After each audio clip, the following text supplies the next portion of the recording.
this is Snails. Today I thought you guys could know me a little bit better, even though you're probably gonna learn about my whole life on this channel. So I thought I would do 5 facts about me. They're probably not gonna be that interesting, but let's just begin. The first fact is that I am 24 years old. I am a Pisces and my blood type is A positive, in case you wanted to know all that. Yeah, do not come for me and my body. I am already a blood donor, and I think blood type A is one of the most popular blood types, so I'm not even that special. The second fact is that I have studied Latin for 6 years. So I went to a school where Latin was required for 3 to 4 years, but I actually learned Latin a year before that, and then I continued to learn Latin in college. AP Virgil was my first AP class, and it was hard. My school also had mythology exams, so the same week, I think my brother took out a book on mythology, and he just had like this cute little picture book. Sometimes it's great having a brother who has different interests. And then he gave it to me to read. I think I got a silver on the mythology exam because of him, so that was great. When I entered university, I thought maybe I could major in the classics. It would be an easy major, and I would just major in something else that's a little bit more practical for real life, because let's be real, Latin's a dead language. I took my first Latin class, and wow, this lady started teaching subjunctives in the first week, and it took me 3 years to even get to subjunctive. So I was like, oh God, this is terrible. The professor called me a bad influence one time because I always had my cell phone out, but it was because I had my textbook on there. So it would be a lot easier because I had 4 back-to-back classes. There's no way I'm hauling all my textbooks to class. So I had it on my phone, and then she was just like, you're a bad influence. All the other kids are whipping out their phones and they're not listening to me. And I was just like, oh yeah, but you're also a bad professor.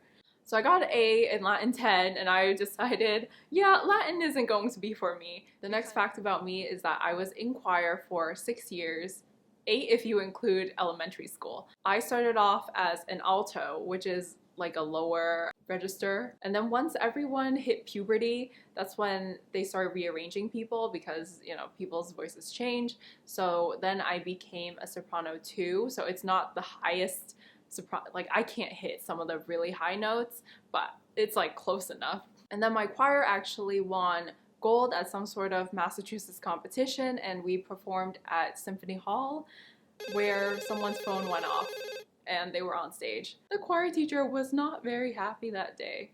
The next fact about me is that I have been studying Chinese for a very, very long time. I've been learning Mandarin since kindergarten. I had Mr. C, Miss Long, what was it, Miss Liu, and then Miss Yang, and that's just like regular schools. Mr. C, he was so nice.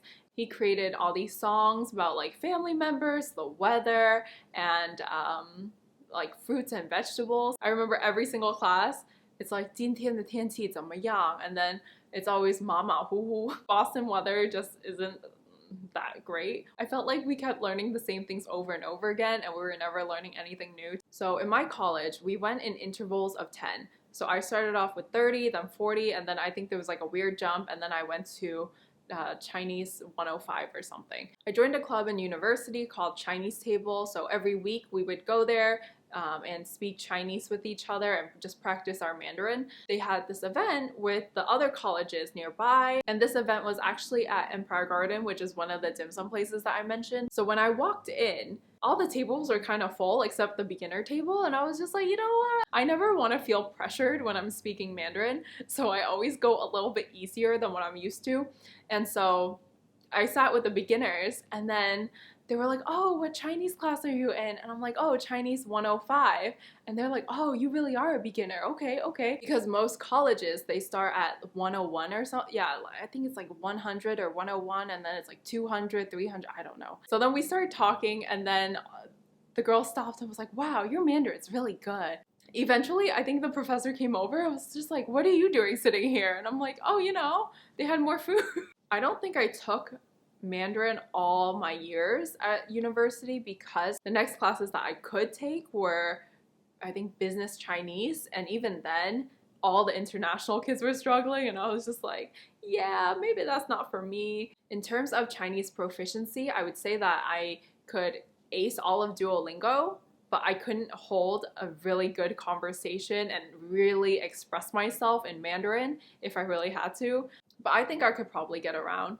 I do feel bad for people who had studied abroad in Shanghai because I've always heard that they felt inadequate once they actually went to China and used their Mandarin. I was like, oh, I never want to feel like that. Yeah, my friend, she was a concierge, and she just said, I had no idea what was going on. And they were just like, no, no, you'll catch on, you'll catch on.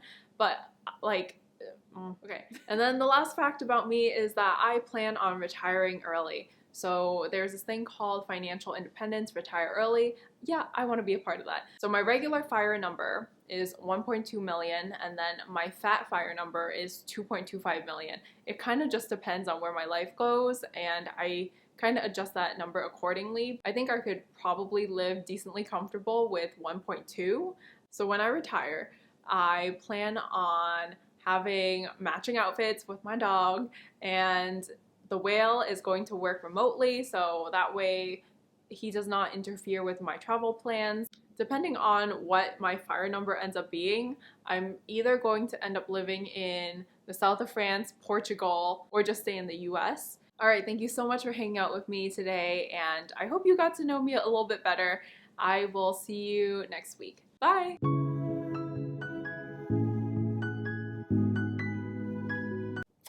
I got those kidneys.